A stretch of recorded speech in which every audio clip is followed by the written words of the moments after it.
How does a bankruptcy trustee decide if a property is exempt? Attorney Jackson Turner VAUGHT says, the trustee would do their own independent analysis, and the person's attorney would do the same thing. It would be the job of the bankruptcy trustee to properly exempt the assets because there would be all these exemptions, and the exemptions would just state rights to protect certain property.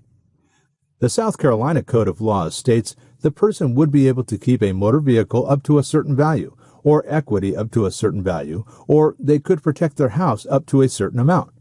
The correct exemption would be applied depending on what type of property it was and the dollar amount.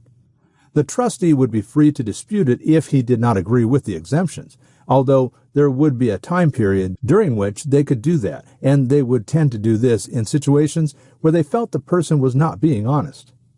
They may say the person was not entitled to the exemption because they were not being truthful and they were not doing it in good faith. If they did decide to object to the exception, the person's attorney would have an opportunity to respond. The attorney could file a response and then let the judge decide who was right and who was wrong. This situation does not come up very frequently, but it does happen occasionally. For a free phone consultation, contact Attorney Jackson Turner VAUGHT in Myrtle Beach, South Carolina at 843-536-8386 or visit his website at www.tvbankruptcylaw.com.